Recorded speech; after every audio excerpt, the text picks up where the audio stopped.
अध्याय 1 कुरुक्षेत्र के युद्ध स्थल में सैन्य निरीक्षण।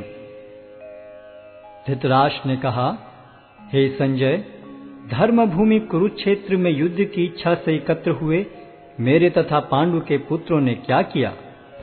संजय ने कहा, हे राजन, पांडु पुत्रों द्वारा सेना की व्यूह रचना देखकर राजा दुर्योधन अपने गुरु के पास गया और उसने ये शब्द कहे, हे आचार्य, पांडु पुत्रों की विशाल सेना को देखें, जिसे आपके बुद्धिमान शिष्य द्रुपद के पुत्र ने इतने कौशल से व्यवस्थित किया है।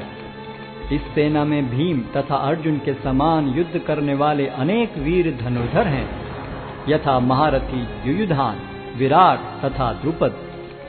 इनके साथ ही धृष्टकेतु, चेकितान, काशीराज, पुरुजित, कुंतीभोज तथा शैब्य जैसे महान शक्तिशाली योद्धा भी हैं। पराक्रमी युधामन्यु, अत्यंत शक्तिशाली उत्तमौजा, सुभद्रा का पुत्र तथा द्रौपदी के पुत्र, ये सभी महारथी हैं। किंतु हे ब्राह्मण श्रेष्ठ, आपकी सूचना के लिए मैं अपनी सेना के उन नायकों के विषय में बताना चाहूंगा जो मेरी सेना को संचालित करने में विशेष रूप से निपुण हैं। मेरी सेना में स्वयं आप, भीष्म, कर्ण, कृपाचार्य, अश्वत्थामा, विकर्ण तथा सोमदत्त का पुत्र भूरिश्रवा आदि हैं, जो युद्ध में सदैव विजयी रहे हैं। ऐसे अनेक वीर भी हैं जो मेरे लिए अपना जीवन त्याग करने के लिए उद्यत हैं। वे विविध प्रकार के हथियारों से सुसज्जित हैं और युद्ध विद्या में निपुण हैं। हमारी शक्ति अपरिमेय है और हम सब पितामह द्वारा भली भांति संरक्षित हैं, जबकि पांडवों की शक्ति भीम द्वारा भली भांति संरक्षित होकर भी सीमित है। अतएव सैन्य व्यूह में अपने अपने मोर्चों पर खड़े रहकर आप सभी भीष्म पितामह को पूरी सहायता दें। तब कुरुवंश के वयोवृद्ध परम प्रतापी एवं वृद्ध पितामह ने सिंह गर्जन की सी ध्वनि करने वाले अपने शंख को उच्च स्वर में बजाया, जिससे दुर्योधन को हर्ष हुआ। तत्पश्चात शंख, नगाड़े, बिगुल, तुरही तथा सिंह सहसा एक साथ बज उठे। वह समवेत स्वर अत्यंत कोलाहलपूर्ण था। दूसरी ओर से श्वेत घोड़ों द्वारा खींचे जाने वाले विशाल रथ पर आसीन कृष्ण तथा अर्जुन ने अपने अपने दिव्य शंख बजाए। भगवान कृष्ण ने अपना पांचजन्य शंख बजाया, अर्जुन ने देवदत्त शंख तथा अति भौजी एवं अति मानवीय कार्य करने वाले भीम ने पौंड्र नामक भयंकर शंख बजाया। हे राजन, कुंती पुत्र राजा युधिष्ठिर ने अपना अनंत विजय नामक शंख बजाया तथा नकुल और सहदेव ने सुघोष एवं मणिपुष्पक शंख बजाए। महान धनुर्धर काशीराज, परम योद्धा शिखंडी, धृष्टद्युम्न, विराट, अजय सात्यकी, द्रुपद, द्रौपदी के पुत्र तथा सुभद्रा के महाबाहु पुत्र आदि सबों ने अपने अपने शंख बजाए। इन विभिन्न शंखों की ध्वनि कोलाहल पूर्ण बन गई, जो आकाश तथा पृथ्वी को शब्दायमान करती हुई धृतराष्ट्र के पुत्रों के हृदय को विदीर्ण करने लगी। उस समय हनुमान से अंकित ध्वजा लगे रथ पर आसीन पांडुपुत्र अर्जुन अपना धनुष उठाकर तीर चलाने के लिए उद्यत हुआ।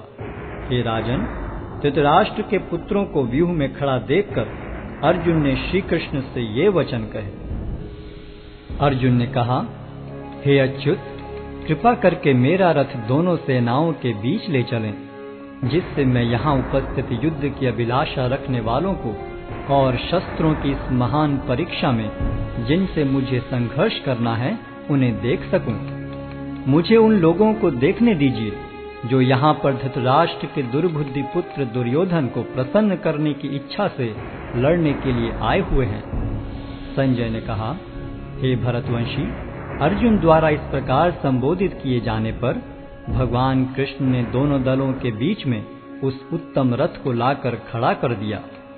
भीष्म, द्रोण तथा विश्व भर के अन्य समस्त राजाओं के सामने भगवान ने कहा कि हे पार्थ, यहाँ पर एकत्र सारे कुरुओं को देखो। अर्जुन ने वहां पर दोनों पक्षों की सेनाओं के मध्य में अपने चाचा ताऊओं, पितामहों, गुरुओं, मामाओं, भाइयों, पुत्रों, पौत्रों, मित्रों, ससुरों और शुभ चिंतकों को भी देखा। जब कुंती पुत्र अर्जुन ने मित्रों तथा संबंधियों की इन विभिन्न श्रेणियों को देखा तो वह करुणा से अभिभूत हो गया और इस प्रकार बोला। अर्जुन ने कहा, हे कृष्ण, इस प्रकार युद्ध की इच्छा रखने वाले अपने मित्रों तथा संबंधियों को अपने समक्ष उपस्थित देखकर मेरे शरीर के अंग कांप रहे हैं और मेरा मुख सूखा जा रहा है।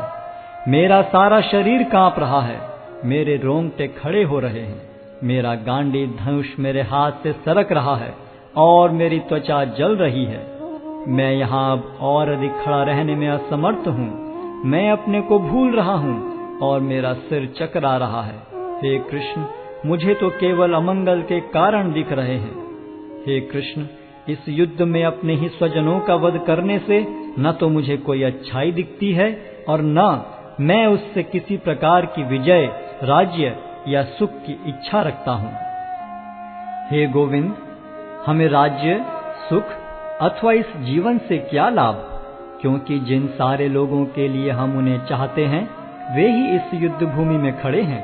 हे मधुसूदन, जब गुरुजन, पितृगण, पुत्रगण, पितामह, मामा, ससुर, पौत्रगण, साले तथा अन्य सारे संबंधी अपना अपना धन एवं प्राण देने के लिए तत्पर हैं और मेरे समक्ष खड़े हैं, तो फिर मैं इन सब को क्यों मारना चाहूंगा, भले ही वे मुझे क्यों न मार डालें। हे जीवों के पालक, मैं इन सबों से लड़ने को तैयार नहीं, भले ही बदले में मुझे तीनों लोग क्यों न मिलते हों। इस पृथ्वी की तो बात ही छोड़ दें।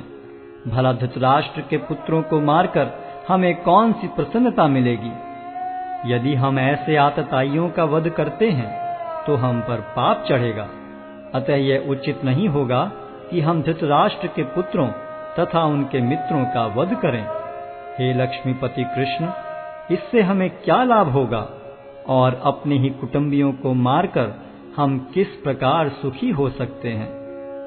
हे जनार्दन, यद्यपि लोक से अभिभूत चित्त वाले ये लोग अपने परिवार को मारने या अपने मित्रों से द्रोह करने में कोई दोष नहीं देखते, किंतु हम लोग जो परिवार के विनष्ट करने में अपराध देख सकते हैं, ऐसे पाप कर्मों में क्यों प्रवृत्त हों। कुल का नाश होने पर सनातन कुल परंपरा नष्ट हो जाती है और इस तरह शेष कुल भी अधर्म में प्रवृत्त हो जाता है। हे कृष्ण, जब कुल में अधर्म प्रमुख हो जाता है तो कुल की स्त्रियां दूषित हो जाती हैं और स्त्रीत्व के पतन से हे वृष्णिवंशी अवांछित संतानें उत्पन्न होती हैं। अवांछित संतानों की वृद्धि से निश्चय ही परिवार के लिए तथा पारिवारिक परंपरा को विनष्ट करने वालों के लिए नारकीय जीवन उत्पन्न होता है। ऐसे पतित कुलों के पुरखे गिर जाते हैं, क्योंकि उन्हें जल तथा पिंडदान देने की क्रियाएं समाप्त हो जाती हैं। जो लोग कुल परंपरा को विनष्ट करते हैं और इस तरह अवांछित संतानों को जन्म देते हैं, उनके दुष्कर्मों से समस्त प्रकार की सामुदायिक योजनाएं तथा पारिवारिक कल्याण कार्य विनष्ट हो जाते हैं। हे प्रजापालक कृष्ण, मैंने गुरु परंपरा से सुना है कि जो लोग कुल धर्म का विनाश करते हैं वे सदैव नरक में वास करते हैं।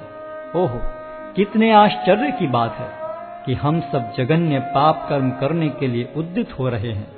राज्य सुख भोगने की इच्छा से प्रेरित होकर हम अपने ही संबंधियों को मारने पर तुले हैं। यदि शस्त्रधारी धृतराष्ट्र के पुत्र मुझ निहत्थे तथा रणभूमि में प्रतिरोध न करने वाले को मारें तो यह मेरे लिए श्रेयस्कर होगा। संजय ने कहा, युद्ध भूमि में इस प्रकार कहकर अर्जुन ने अपना धनुष तथा बाण एक ओर रख दिया और शोक संतप्त चित्त से रथ के आसन पर बैठ गया।